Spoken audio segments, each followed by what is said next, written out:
Good morning and welcome to BBOC Live, presented by BetMGM. It's 10:30 a.m. Eastern, and this is the Week 1 college football betting preview. We are officially back. I'm Stuckey, and joining me, as always, my fellow BBOC co-hosts, Colin Wilson, Mike Calabrese, and the one and only Mr. Brett McMurphy. We have a lot to get to today. We'll give two best bets. We'll go through two marquee games. We'll even talk a little Monday Night Football. We'll get Johnny Manziel's Hail Mary pick of the week. If you didn't already know, he is the guest on College Game Day today. So we'll also throw in our round robin underdog moneyline parlay. But before we get started, I do want to remind everyone that BBOC is presented by BetMGM. Use bonus code ACTION when signing up to get up to $1,500 back in bonus bets if your first bet does not win. For new users in Arizona, Colorado, Illinois, Indiana, Iowa, Kentucky, Louisiana, Maryland, Massachusetts, Michigan, New Jersey, North Carolina, Ohio, Pennsylvania, Tennessee, Virginia, West Virginia, Wyoming. Terms and conditions apply. Must be 21 plus. Gambling problem? Call 1-800-GAMBLER. And if you're watching on our new YouTube channel, welcome. And thank you. Make sure you hit that like and subscribe to the channel. Lots of live content, all of our live shows, and much more will be coming throughout the fall and beyond. So before we get to our first bets, Colin, I have to let you gloat for a second, because I'm not sure how often you'll get to gloat about your Arkansas Razorbacks who, despite scoring 10 touchdowns and 10 drives, they couldn't even cover? Because all bets are voided? We played the first half over. Don't even care about any of that stuff. Don't care about the madness. But hey, 10 touchdowns and 10 offensive possessions, some sort of record, I hear. So you're going to hear about that on the podcast forever. But hey, Friday Night Lights was good to you and I last night. We got our overdog. We got Oklahoma covering, and we both got Stanford. Thank you, Troy Taylor. Everybody send Troy Taylor a Christmas gift. 1 minute left, down by 10, decides to kick a field goal and cover every single number. Let's have a good week here. Yeah, well, I was about to send him some coal for some of those fourth down decisions, but he totally redeemed himself in the end. Brett, this is the last week that you and Colin will get along, because next week you are not, with Oklahoma State taking on Arkansas. We will have some kind of fun wager for that game with the head-to-head. The early ideas from these two were Colin wanted a round of golf with Victor Hovland, and Brett wanted a motorcycle ride with Bobby Petrino. But Brett, before we get to that, we'll have a lot more time to get to that game next week. Scale of 1 to 10. How nervous are you for today? You got the defending national FCS champs. We saw Oklahoma State get off to a slow start last year. How confident are you today? Stuck, I'm actually not nervous. This game is not televised anywhere. It's only on ESPN Plus. So because of that, Oklahoma State could determine when the kickoff was. Well, Mr. Gundy wanted to kick off at 2 p.m. Eastern time. Why is that? Because it's the hottest part of the day. He feels like the weather will affect the Northerners from South Dakota State. So I feel good about the Pokes. Then we'll see what happens next week. Calabrese, you ready for the first full slate of the season? I am absolutely thrilled to be beyond week 0. Like, we all just pumped ourselves up, tried to put as much lipstick on that pig as we could, but now we finally have a full buffet, and I can't wait to cut into it. All right, well, let's get to it with our first best bets. I will kick things off. I'm going to shock the world. I'm going with Vandy. I'm backing the Ponzi scheme, Diego Pavia and the Vanderbilt Commodores. I think Virginia Tech, got a ton of potential, ton of returning production. They finished the year strong last year, so they come in with a lot of hype. I think they're a bit overhyped. If you look at who they beat and then who they lost to close the end of the last season, it's not that overly impressive. And Vanderbilt's going to be running a brand new offense. It's going to look, I assume it's going to look like a triple option team in a lot of ways. Run heavy, extremely slow, potential for some weather here. So 2 touchdowns looks very intriguing to me. And the way that you want to attack this Virginia Tech defense, this aggressive defense that has really good corners, you want to run on them and you want to use some misdirection. So I think big staff upgrades, just collectively taking over the defense. the New Mexico State offensive staff coming in. And that uncertainty, I think, favors Vanderbilt. Now, look, they don't have any receivers. It's bad. So they can't get too far behind. It could all fall apart if the offensive line doesn't get any better. But I think this is too many points. I'm going with Vanderbilt and Diego. What could possibly go wrong? Colin, what do you got? We were one vote away from getting Diego Pavia to be the Action Network Heisman Trophy winner for us. I wonder who that vote was that didn't vote for him. So welcome to the club. I hope you cashed today. I'm going to go Miami Hurricanes on the money line. It's still a pretty cheap money line out there against Florida. And listen, there's only one way to handicap Miami this year. Can you create enough havoc to get Cam Ward to spit the ball up? Because that's all he's done his entire career. Now, he makes highlight reel plays, and he's going to be great at the next level in the NFL. But he's just got way too much loose play inside of him. 79 turnover-worthy plays, 46 fumbles in a 4-year career spanning Washington State and Incarnate Word. Can Florida attack that? The answer is no. They fell outside the top 100 in havoc last year. Only 33% of their quarterback hits are back, and that's all from secondary players that just made it home off of blitz. So no expectation here whatsoever, whether, bringing Ron Robertson as co-defensive coordinator. He's been fired 2 years in a row. There's no expectation that havoc is coming back to this Gators defense. Go to the other side of the ball. Graham Mertz was excellent last year. Just that he had an average depth of target that was Bo Nix-ish at like 6 yards per pass. His accuracy was off the charts, but he's got to throw it downfield because Miami's place to attack is the secondary. Not sure that the weapons are there on the outside for Florida to get that done. Love Graham Mertz, but this is a really tough matchup. Give me Miami on the money line. Looking forward to that game. More on it in a bit. Brett, we're getting the season kicked off spicy with our first head-to-head right off the bat. And maybe you're just saying, look, I can't win any bet on Pavia. Besides the UMass game last year in the opener. Maybe I only win Pavia openers. But you're going against me with Vatek. State your case. First off, Stuck, the line's 13.5, not 2 touchdowns. So I want to be clear on that. Nice try. I tried to sneak one in there. And yeah, you're betting on Diego. I know you were overseas during the summer. I don't know, maybe there's a virus inside you. It's got your mind, messed up. You talk about Virginia Tech being overvalued. They're not ranked in the top 25. They don't feel respected. They return 18 or 19 starters. Kyron Drones, to one of the most underrated quarterbacks out there. And you're right. They finished strong last year, 5-2 their last 7. You can question who they beat, but they dominated in those games. Certainly better teams than they're playing today. They averaged more than 270 yards more offense in those wins. They're third nationally in returning production. And then you look at Vanderbilt, new coaches, new scheme, yada, yada. It's still Vanderbilt stuck. Come on. Last 10 years, they only covered 37% of the time at home. Bottom line is Vanderbilt will have as much success as your rental car did when you put diesel fuel in it. Go Hokies. Well, funny story is while I was overseas this summer, we rented a car in France and it was a diesel Mercedes, and I was like, it said diesel on it. And no, I was like, I'm not putting diesel in this car. I refuse to do it. I made my wife do it. I was like, it says diesel on it, but now, and I know it has the DE. I was like, nope, I'm not even risking it. So I was petrified to put gas in the car. Yes. And when I put the bet in this morning, it was 14. I would shop around or see if that pops or wait for it if you do like my side. But knowing my track record with Pavia, maybe you should side with Brett. Calabrese, finish this up here. What do you got?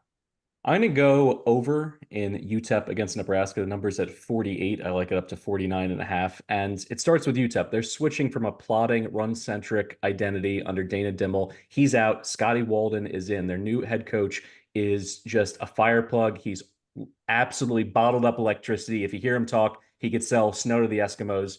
He's going to do an up-tempo offense, shotgun, fast, fast, fast. His stated goal, which I think is a bit aspirational, is that they want to snap the ball every 12 seconds. That is music to my ears for an over in this spot, because either they're going to go down the field and score on this Nebraska defense, or more likely they're going to have quick 3-and-outs and they're going to give it right back to the Cornhuskers. Now, finally, Nebraska has a quarterback. Really, since they made the switch from the triple option and the I formation, the I backs, to the pro style and everything they've gone through in the last 20 years, they haven't had a quarterback of the caliber of Dylan Raiola. He gives Matt Rule and offense coordinator Marcus Satterfield a chance to beat teams downfield. His spring game, he flashed in that regard, 16 for 22, 239 yards, 2 scores. And he's up against a UTEP defense that is in rebuild mode. They have 8 new starters there. And finally, when you talk about year 2, I know that Colin brought this up talking about Matt Rule during your Big Ten preview. This is when it pops for him. He has at Temple and Baylor an average increase of 5 wins per season. And coming out of the gate in year 2, his offenses usually make a statement. They average 46 points per game in that spot. And then finally, Marcus Satterfield as an offensive coordinator. The same thing played out at South Carolina. In year 1, he had no quarterbacks. The offense was a mess. In year 2, he gets Spencer Rattler. They jump into the top 40 in scoring. And now he has an opportunity to take an offense that only finished above Army and Iowa in terms of passing grade from PFF. I think they're going to take a huge jump in this game. They're going to do most of the heavy lifting here and probably get close to 50 on their own. I'll go over 48.5. All right. Good luck there in Lincoln. Before we get to our first marquee matchup of the day, which will kick off in a little over an hour. Quick ad read here. If you want access to all of Action's pro projections, make sure to sign up for our annual subscription that is currently on sale. Access includes exclusive player prop picks from Sean Kerner and other members of the Action Analytics team. Shout out my guy, Nick Giffen. You also get access to exclusive expert articles, our best spread, money line, and total bets, and real ticket and money percentages. To sign up, visit actionnetwork.com/pro today and use code BBOC20 at sign up. One more time, that's BBOC20 at sign up for $20 off. All right, let's move on to our first marquee matchup of the day. It's a big one between Clemson and number 1 Georgia in Atlanta. These two teams used to face off every season back in the day. Brad, I'm sure you remember this used to be an annual game for maybe a little over 2 decades. I think it should be a game that just it feels right as a non-conference annual game. But I digress. Today, big game here. Money has come in a little bit on Clemson driving this line down. Some of that due to the suspension, Trevor Etienne, some other roster uncertainty with Georgia. So I liked Clemson, especially when the line was a bit higher. I'd still look that way now. I think the Clemson offense should be better. Right, year 2 under Cade Klubnik, year 2 under Garrett Riley, bringing a really good offensive line coach. We'll see how the center position plays out. I think that's critical today, but the offensive line should be better. Just the offense in general. Not only is it, year 2, better offensive line coach, they weren't great last year on offense, don't get me wrong, but they were super unlucky as well when it comes to turnovers, injuries, red zone production. So there's some potential looming regression, but I think you see a more productive Clemson offense. Wide receiver room also, I think, upgraded overall. And, Clemson did lose some key defenders, but you can always trust that unit to be really good. A lot of talent on that side of the ball. And I think they had 6 true freshmen who started 3+ games last year. All of those guys coming back. So I would look Clemson here. Want to see the health status of some of the Clemson cornerbacks. So a lot of uncertainty in this game, but I actually think it'll end up being a good one. Colin, what do you see? Yeah, that spread is down to 10.5 right now as we're doing this, but the first half is still sticking at 6.5. And I like that best because of so many suspension and injury concerns going on for Georgia. Now, it's already been announced that Trevor Etienne is not going to be there for the entire game. That's really bad for the Georgia running backs because Rod Robinson is also out with a toe injury. Are we going to see carries from walk-on Cash Jones here? I mean, what are we going to do from a running perspective in Georgia's game plan until they figure out that Carson Beck needs to be throwing in standard downs right off the bat? That might come second quarter, third quarter. We don't know, but let's take advantage of it with a first half bet. And then the defensive line is light on depth in the interior for Georgia. A few injuries going on in there. Plus, they took their best player on defense at edge, Mikael Williams, and they're backing him off the line and putting him back at linebacker. Like some true freshmen that are going to have to produce today for Georgia, especially in the secondary. They're going to look at KJ Bolden getting some plays here. So definitely areas for Clemson to target. They have one of the best offensive line running back combinations in the country, especially when you talk about Phil Maffa, 3.7 yards after contact. He created 40 missed tackles last year. And Cade Klubnik was hot at the end of last year. Maybe he picked up Garrett Riley's offense finally, but out of 17 turnover-worthy plays, only 4 of them came in the final 5 games. They looked massively improved as the year went on offense. Give me Clemson hot out of the gate, feeling disrespected, plus 6.5 in the first half. Yeah, hopefully we don't need many field goals there, because the kicker is certainly a question for Clemson. And something has to give here. Kirby Smart, 30-16 against the spread against ranked opponents. Dabo, 12-1 against the spread, including the postseason, when an underdog of 6 or more points. Something has to give. Brett, what does? Yeah, it's a unique role for Clemson. The biggest underdog role they've had since 2012. You look at Georgia, though, this is business as usual. 44th consecutive game. Georgia's been favored. Ironically, the last time they were not a favorite was the 2021 opener against Clemson. I think Clemson's the play here, because you look at what they did last year. Yeah, they were 9-4, and Tyler from Spartanburg's calling in complaining about the season.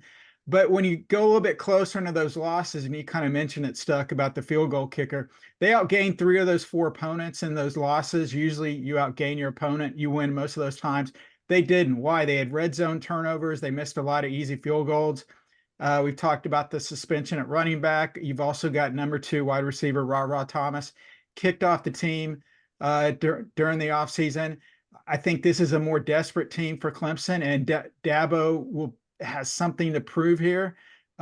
You're getting a ton of points. I wouldn't take it less than 10, certainly, but I liked it a lot better earlier in the week when it was closer to 2 touchdowns. Yeah, numbers certainly matter, and the timing of those. By the way, Brett, while you were talking, obviously I'm always completely engaged in what you're saying, but Yeah, with our head-to-head, Virginia Tech Vandy, loser next week of that bet has to wear something. I was just looking up, there's like Vanderbilt scarves, but we'll figure it out. Could be a hat thing. Loser has to wear some kind of gear of the other team, but we'll talk about that off air. But something to come. Calabrese, anything here? Could I interest you guys in an exotic? Both teams to punt on their opening drive, close to 3-1 out in the market, plus 280 at a few shops. Clemson played 11 Power 4 teams last year. They punted on the opening drive in 9 of those games. And I think a part of it is, does Garrett Riley truly get to call whatever he wants, run anything under the sun? Because I think Dabo still gets a little bit of that conservative play calling, especially early in games. And then you mentioned it with Georgia, the lack of explosiveness. No Etienne, Robert Thomas obviously off the team, no Bowers, McConkey off to the NFL. I think both of these teams, it's going to be a bit of a feeling out period in those first 2 drives. And also, I have questions about Clemson. I know that Wesco has had a lot of buzz in fall camp, but can Clemson regain the advantage they used to have on the outside? I mean, the days of Nuke Hopkins and Sammy Watkins and Mike Williams, they feel like ancient history. Like, where are the explosive playmakers on the perimeter for Clemson? And bringing it back to Riley to close this out, how much did Quentin Johnson make this guy a star? Because obviously his offense was all predicated on big plays at TCU, and that kid made a lot of them. So I have issues with where the big plays are going to come for both of these teams. So I'm going to take the exotic at close to 3-1. All right, yeah, it's a good point. I want to see, right, Georgia. Obviously, they have 5 stars all over, super talented team, but that secondary lost a trio of pros, and Clemson's offense has more hype coming into the season. People are expecting more. Where's the explosiveness? Will we see it on a fast track today?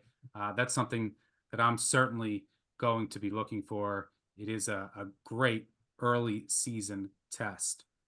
All right, let's take a quick break and get to our round robin underdog moneyline parlay on this very channel, which if you haven't already, hit that like button. Yes, I'm talking to you. I know you haven't hit it yet. And make sure you're subscribed. Colin has some good content out there. Just make sure you search it if you don't see it on how to bet these, what they mean. If you're unfamiliar, but we're going to do 5 teams each and every week. Goal is to ideally, hopefully hit 1 or 2 of these per season. Colin, I'm going to start us off. Nothing sings like starting off the round robin with UMass. So let's go UMass at home. Short favorite here against Eastern Michigan. This is a revenge game. Eastern Michigan was granted 4 turnovers last year. What would we say? Like 400 hidden yards off of special teams last year. It was kind of a fraud box score. UMass gets everybody back. Revenge at home. Let's go Minutemen. I would only be concerned about the special teams there happening again. That's just an EMU specialty and a UMass disaster class. But I'm going to go with North Texas. There's a lot of uncertainty here. 2 teams that lost a ton. So give me the dog. What do you got next? West Virginia, this is really more predicated upon we don't know what we're going to get out of the Penn State offense. Can Drew Aller run Andy Kotelnicki's system? Can the running backs, Katron Allen, can Nick Singleton, can they get back to the levels they were 2 years ago? We don't know. This line is sinking. West Virginia, it's going to be a hot place to play tonight. So West Virginia. Yeah, Morgantown will be absolutely jumping today. Shout out to all my people there and West Virginia fans. I'm going to go, sorry, Colin, this is like the head-to-head show. I'm going to go with Florida. Throwing Florida in there against Miami. I just think that, I mean, look, there's this Miami defensive line. I know they have great ends. The defensive tackle was a little hyped up like Florida State. The secondary is still vulnerable. Billy Napier, your boy, has been much better at home. Cam Ward has had his inconsistencies and struggles. This home crowd, it's going to be electric. I think, and look, by the way, if Miami's up late in what should be a close game, Cristobal could always fumble the bag. Give me the Gators at home. Chomp, chomp. It would be the last time I ever bet on Cristobal in my life if that happened. We're going to end it up with Clemson. And let me tag on to what Calabri said. Antonio Williams is back at Clemson for wide receiver. He was hurt last year, 2 years ago, 2.3 yards per route run. He is explosive, can be when he gets back to it at the slot. And then Bryant Westco is turning all the heads here for Clemson. He has the ability to be explosive for this offense for Cade Klubnik. So let's finish up with Clemson pulling it off against Georgia. All right, there you have it. A interesting mix of teams in UMass, North Texas, West Virginia, Florida, and Clemson. Good luck if you're following along. As always, make sure you bet responsibly. All right, let's move on to our second marquee matchup of the day. It'll be in prime time in College Station. Speaking of electric atmospheres, that place should also be jumping with the 12th man. But before we dive into it, let's get some quick thoughts from the Heisman winner, former Heisman winner himself, Johnny Manziel, on one of the key storylines of this game that I spoke with him about yesterday. One of the main topics about this game all week has been Riley Leonard, who was at Duke last year, the now Notre Dame quarterback, and Mike Elko, now the Texas A&M head coach. He was at Duke last year. Who has the edge there? Is it, Elko said, hey, it's Leonard because he got to go against my defenses in practice. Of course, he's going to say that. But he also knows all of Leonard's tendencies. So just from your perspective, if you had to go up against, your defensive coach the following season, who would have the edge there? Is it the coach who knows your tendencies or you who has seen so much of his defenses? I mean, I think it's the coach in this setting, just simply because there's new wrinkles that can be added that, this is a different group of talent that Elko has here at A&M compared to what he had at Duke. So you're always able to throw in different wrinkles and different things like that. I think it obviously adds a familiarity aspect for going into this, for the quarterback going into a game where he has lined up against these fronts, seen these coverages, but there's always plenty of things, especially on the defensive side of the ball that you can, throw in there that really, looks, disguises coverage, things that he may never have seen before. Any thoughts on this game? Do you like your Aggies? I do. I think, a rowdy home crowd here at Kyle Field gives them a good opportunity to have some home field advantage a little bit. I really like our defensive front at Texas A&M. And then, on the offensive side of the ball, this is a Connor Weigman, jump back, bounce back game after being injured last year. Johnny, welcome to the team this fall. For any of you out there that are going to watch game day, if you log onto your sportsbook and you see a prop a game day related prop. Never seen any in the past. Maybe there was like some Corso props. I don't know. But you can see a prop on the number of SEC teams that Mr. Manziel picks over. I did a video with him on the games that he likes this weekend. SEC. Just hammer that over for as much as you can. All right, but let's get to this game. That is one of the key storylines, right? You have Elko versus Leonard. Doesn't really happen often where two guys, especially in the opener, two guys that were together, a coach and a quarterback the year prior, then face off on different teams the next year. Who has the edge? That remains to be determined. The other major storyline for this game that has received a lot of attention, and rightfully so, is the Notre Dame offensive line, right? Replacing everyone, had some injuries in camp. That's a major concern going up against this Texas A&M defensive front, which loses some guys, but still has some former pros up front. Texas A&M offensive line, too, has some question marks going up against an excellent Notre Dame defensive front and great secondary, one of the best corner safety duos in the country. What I see here, I'm going with A&M. Very basic, simple handicap, but I just think that offensive line, right, brand new 6 career starts across the 5, super young and inexperienced, going on the road in a hostile environment against a great front.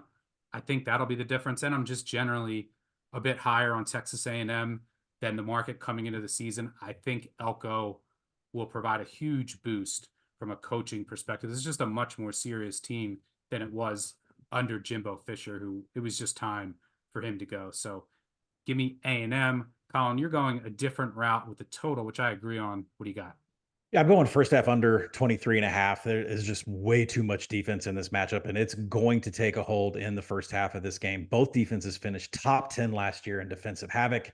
When you look at Notre Dame on the interior, which every college football team is dying for interior players, the Irish have Howard Cross III and Riley Mills. They created over 60 pressures from the interior, which is impressive. And then for the Texas A&M defensive line, you went out and got Nick Skirton from Purdue, the most sought-after defensive lineman in the transfer portal this past season. And then Shamar Turner is also on the interior. This is going to be tough for offensive lines, especially for Notre Dame. I don't know. Anthony Knapp is a true freshman. He was just at prom a couple months ago. He was recruited as the 8th best offensive guard in the nation, and now he's manning the blindside tackle. That doesn't sound good. The other tackle position is Emil Wagner, freshman. Poor run blocking, poor pass blocking grade last year for the limited time that he was able to play. And now you got Riley Leonard with his foot coming in here. He's not going to be able to run Mike Denbrock's outside zone. It's going to be too much pressure here. I think the defenses are going to rule in the first half. And finally, Texas A&M's scheme with Colin Klein usually calls for 2 backs out, run it, and Texas A&M has lost one of their best running backs. I'm not sure how Colin Klein's scheme from Kansas State fits what Connor Weigman does. We'll see how that plays out in the first half. The interesting, I agree with you here. I do think that it's going to start out so, right, just a high leverage game, right? 2 teams that are in the mix for a college football playoff appearance. It's a lot on the line. Right? Notre Dame wins this game. They're in great position, could be favorites in their next 11. Texas A&M wins this game, right? They're going to start to get some momentum for the college football playoff. So a lot on the line, right? Sometimes you see in those games, teams come out a little conservative. The interesting thing to me is that I would also think that when you have offensive line questions, right, and you're a bit concerned, let's not make a mistake. Let's feel out how our offensive line is going to perform. But you do have 2 experienced quarterbacks. So that's a pretty interesting dynamic because you trust them maybe a little bit more not to make a mistake, even though you're worried a bit about the protection. Brett, what are you seeing here? Yeah, basically along the same thing you guys have said. I actually just went into the Action app. What's the Action app? That's where I'm 5-1 this year, if you want to check it out. I took under 47.5. Everything Stuck you said about the Notre Dame offensive line. You're starting a true freshman at left tackle. You're starting a freshman left guard, Elko and Leonard's ties. And also you look back at last year's game, Elko's Duke team held Notre Dame to 21 points. That was the 3rd fewest points Notre Dame had all year. If he can do that with Duke personnel, what in the world is he going to do with that defensive front that he has at Texas A&M? This is an under for me the entire way. So we'll look for a lot of field goals, a lot of punting, and I agree with you, Stuck, also with A&M pulling out the victory. Brett, looks like while you were speaking, you're getting, maybe this is the breaking Brett McMurphy news about the heat factor. Oklahoma State, your Pokes taking a ton of money. I think that line Up to 12. is up to Yep. 13. I think it might be up to 13 in some places, Yeah. but I'm not. I got it at 9.5. Week one, that means you're doomed. Calabrese, what do you got here? I also lean under here, but I'm going to try to target a live under because I need one data point that is a bit of a mystery. When you look at the way that Elko's offenses ran at Duke, they were one of the slower teams in the ACC, just 63 snaps per game. He hires Colin Klein, who ran the second fastest pace in the Big 12 last year with nearly 12 more snaps per game. So just in the same way I was talking earlier about Garrett Riley and Dabo and how they work together and who gets to fully have their hands on the controls, I want to see what this offense looks like from a pace perspective in the first drive. I'm going to bet pregame under, but if they come out and they are closer to the seconds per play that Elko ran at Duke, I feel even better about that under. I think I'll tag on some extra money. All right. Good stuff there. Looking forward to that one tonight. Let's move on to our second best bet. Look, if I'm going to carry the show again this year, these are the teams that I have to bet. I bet Vandy, 2-win Vandy last year.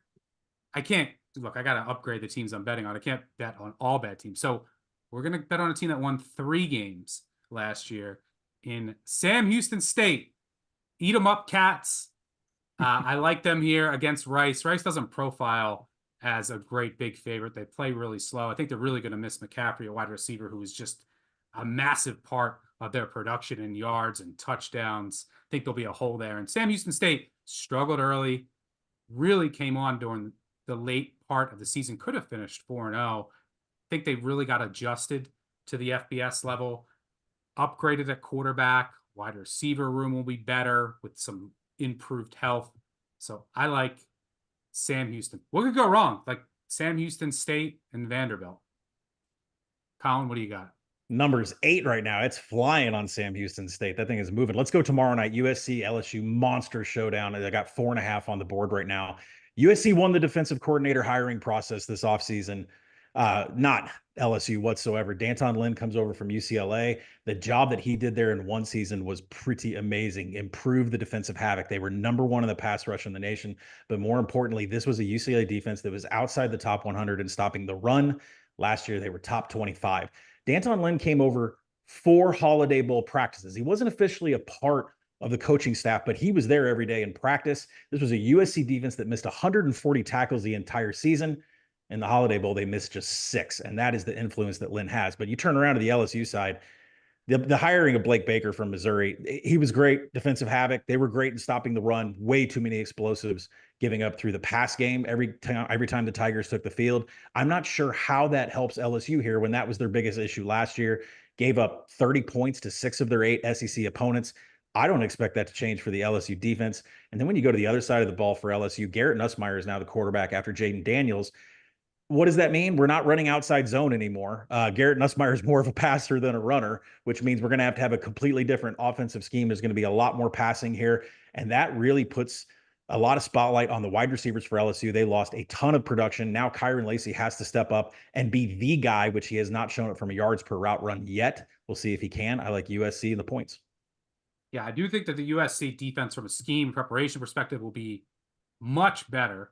And I love the talent they brought in on the back end. Question, and I like USC in this game as well. Question for me is, though, can the USC front get any push? Just don't get completely shoved around by a great LSU offensive line. And then you can lean on, your scheme, those defensive backs, make Nussmeier beat you, not in, manageable third down situations. So that'll be a key matchup for me to watch. Brett? I'm looking at Georgia Southern, home dog against Boise State. Georgia Southern, I believe, is plus 13 right now. Boise State's the highest profile team to come in and play in Statesboro in a long, long time. This is the largest home dog roll for Georgia Southern under Clay Helton. Boise State, everyone knows about Ashton Jeanty, but kiss of death this week. Boise State sends out the Heisman campaign for Jeanty. That's not a good look. That's a kiss of death. Who's Boise play next week, you ask? How about Oregon? certainly a look ahead. And finally, Stuck, I got another weather angle for you. I don't know if you've ever been to Boise. It's incredible. I love it. It's beautiful. It's cool. It's high altitude. Well, it's not Statesboro. 92 degrees, high humidity. The Broncos will melt in the second half. I think Georgia Southern keeps this close. And I wouldn't be surprised if maybe they pull off the upset, which certainly would hurt Boise's group of 5 college football playoff hopes. Brett, we were against each other early, but I agree with you here. I've been waiting to see if this would pop to 14. Don't think it's coming, but I will be joining you here. And I was going to mention that potential weather angle. I do think the strength of Georgia Southern's defense is up front with their defensive line. They got some size there. Marcus Trent at linebacker. Secondary's a little questionable, but not fully sold on the Boise passing attack just yet. And that defense brings everybody back. But how good were they really last year? A lot of hype for Boise. Oregon on deck. Jay French at quarterback for Georgia Southern. Just give us something. But at least just give us not Davis Brin turning it over every other play. I agree with you here.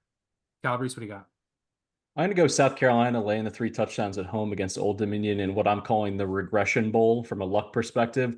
ODU was pure fool's gold last year. Yes, they won 6 games. All 6 were by 1 possession, including a 1-point win over Texas A&M Commerce, who finished with 10 losses at the FCS level and an insane 11-point comeback in the closing minutes against Georgia State in the regular season finale. Then they get to the bowl game. They blow a 28-point lead. They get shredded by a Western Kentucky quarterback in his first career start.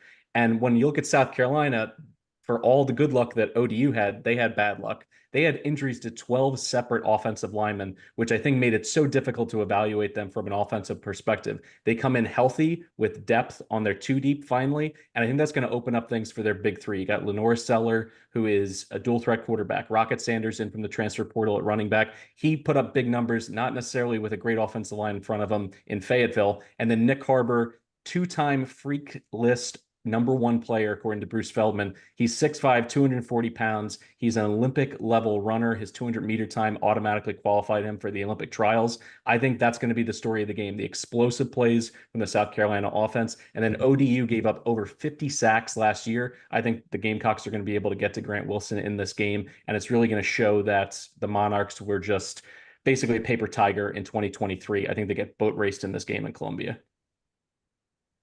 All right, good stuff there. And I agree with you on the ODU regression season. Go Cox. All right, let's move on to a new segment that we have this season. And we're going back to Johnny Manziel for his Hail Mary pick of the week. This is where he'll give a long shot that he thinks has a chance to win outright, and then we can laugh at him, mock him, agree with him, back him. Let's go to Johnny. Let's move on to your Hail Mary pick of the week. What do you got? I got Vandy going into playing Virginia Tech. You know, I think they can come in here and pull a little Hail Mary out of their pocket. You know, I like that. I like the SEC teams. They're going to have a hard schedule going throughout the rest of the season. So what better way to start it out than a win? All right, we're back to this. We're back to this game. If I told you earlier in the show, if you find a prop that SEC teams over on game day for Manziel, there's one SEC dog. SEC teams, by the way, 3-0 against the spread to start the season. One SEC dog above 3 points this week, and it's Vanderbilt, and that's where Manziel is going. You know my thoughts. The uncertainty factor, I don't hate it. Brett hates it. Colin, it's a long shot. Hate it or love it? The Vanderbilt, I would bet Vanderbilt. Absolutely. Now to potentially steal this game. Could you see it? I mean, Clark, no, but I can see him covering easily. So yeah, big difference. Calabrese, can you see it? I cannot see it. I think you Aren't you Pavia? Aren't you the leader of Pavia Nation? I am the leader of Pavia Nation. I agree. They can absolutely muck up this game and turn it into, you know, a second half where there's only 5 or 6 possessions. And if there's some weather covering, yes. having enough explosive plays on the perimeter to score. They got to score at least 24, 28 points to win this game. I think I just don't see them doing that to win outright. Drones turnover regression could hit. Give me like DeRicky Wright or Taylor getting a pick or two. He's due for some if Vanderbilt can make Virginia Tech throw it. All right, before we get out of here, bonus segment, because we have college football on Sunday night and Monday night, we're going to talk a little Monday night football a few days before the NFL season kicks off. And we are going to talk some Boston College, Florida State. Florida State will host Boston College. This line crashed by nearly a touchdown after Florida State's disappointing performance against Georgia Tech. Florida State has since taken some money. Get your quick thoughts, 30-second thoughts on this game for anyone looking to bet it on Monday night. I think this, coming down below 17, I wanted 14, never personally saw it. I think it's a little bit too much of an overreaction to what we saw from Florida State, but the situation is brutal, right? Coming back from Ireland, you put what you're trying to do and some of the things you're trying to do on film. Boston College, meanwhile, no travel, no film, going to have a new offense, more uncertainty there, could watch what Florida State wants to do. And to wit, if you look historically, these teams that play in week 1 against teams that played in week 0, they've been great against the spread. FBS teams, 64% against the spread. And in conference games where you're probably going to show more, unleash more wrinkles, 14-3 against the spread for the team that didn't play in week 0 against the team that did in conference games. So the situation probably keeps me on the sidelines, but would lean that this line has come down a bit too far. Colin, what are you saying? I absolutely agree. I put this in the Action Network app. There's a trio of books out there still at 16.5. I don't think that's where the number closes. You have to look at what Boston College does versus what Georgia Tech does. This is a completely different offense that FSU is going to face. Bill O'Brien's the head coach. We're going to see a lot of 12, two tight sets. And then Thomas Castellanos, good quarterback, but this is not Haynes King. Then you look at the running backs. Trayshawn Ward was fantastic at Florida State. And at Kansas State last year, he fell to 2.8 yards after contact. That he is regressing in how explosive and elusive he is. And then when you look at the outside at wide receiver, they have Vandy, Texas Tech transfers. This is not the Georgia Tech offense that just took apart that Florida State team in Ireland. So I expect Florida State to respond here at home. Minus 60.5. I don't think will be on the board by the time kick comes Monday. Yeah, we'll see if that hyped up Florida State defensive line that had a dud of a performance last week actually steps up, because if they can make Castellanos a thrower, then it could lead to a lot of trouble for the Eagles. Brett, anything here? Hey, Stuck, I forgot to mention this off top of the show. I want to congratulate you and Colin for your new contracts. I didn't realize the fine print included sucking up to Johnny Manziel on all his Hail Mary picks like Vanderbilt. But anyway, I regress. I like Florida State here. The number's out of whack. It's fallen too much. Stuck, you talked about no travel, no film. How about no talent? Florida State outclasses Boston College. This is a huge game. They can't go 0-2 in conference play. If Florida State beats, what if Georgia Tech loses that game in overtime? Is the line really down to 16.5? I don't think so. I'll take the Seminoles in a big bounce back roll. Suck it up. I don't need to suck that up with anyone here. I started the show with Vanderbilt. Calabrese, what do you got here? Spin it however you want, buddy. I think it's a little weird that everybody's clowning Boston College, who almost beat Florida State last year when Florida State was so much better than this version of FSU. And Castellanos had 400 total yards in that game. I understand it was in Chestnut Hill, and I believe it was a look-ahead game for Florida State. They had Clemson on deck, so there was different elements. But everything you laid out, Stuck, in terms of the situational play favoring BC and an NFL coaching staff and Bill O'Brien, who's been around the block, I think there's a chance that he can muck this game up a little bit. So I'm going to look to target a live under in this spot. I want to see what his tempo looks like, because he did, depending on his weapons, speed things up in 1 year at Alabama with 78 plays per game in his first season as the OC. But then the next year it came way down. He changed a little bit of his mindset and his overall strategy. So I think based on the weaponry that BC has, or lack thereof, I should say, they're probably going to play a little bit slower. And I feel more confident in a bounce back performance from the Florida State defense as opposed to DJU. DJU is fully cooked. He's played, so many games in college. I've seen what he can do when the defenses know that he has to pass the ball. He cannot put it downfield. But the Florida State defense, I think, is going to get off the mat and play a much better game here. So I'm going to look for a live under as long as BC isn't doing something weird from a tempo perspective. All right, good stuff there. After the show, I'm fired up. I hope you guys are all fired up. Maybe at noon, I'm going to flip my main TV from Clemson, Georgia to Vandy Va Tech, anchor down. But that'll do it for us. Thank you to Brett, Colin, Mike, our producer in the back end, and most importantly, to all of you. One final reminder before we get out of here, BBOC is presented by BetMGM. Use bonus code ACTION when signing up to get up to $1,500 back in bonus bets if your first bet does not win. For new users in Arizona, Colorado, Illinois, Indiana, Iowa, Kentucky, Louisiana, Maryland, Massachusetts, Michigan, New Jersey, North Carolina, Ohio, Pennsylvania, Tennessee, Virginia, West Virginia, Wyoming. Terms and conditions apply. Must be 21 plus. Gambling problem? Call 1-800-GAMBLER. Good luck on all of your wagers today. Quick reminders, YouTube, hit that subscribe button, hit that like button. We'll be back with our recap show. Yes, I know it's Labor Day. No days off. It's college football season. We will record tomorrow. So hit that voicemail, 959 bad beat. Yell at me all day for all of my losers. Come scream, whatever you need to do. Let it out. We will pick the best ones, play it on the episode. Group of 5 guys back midweek with their preview for week 2. Colin and I will be back overnight Thursday for the week 2 betting preview. Same time next week for this show, and every Saturday throughout the College Basketball National Championship, 10:30 a.m. Eastern. Good luck, and we'll see you out there. Cheers.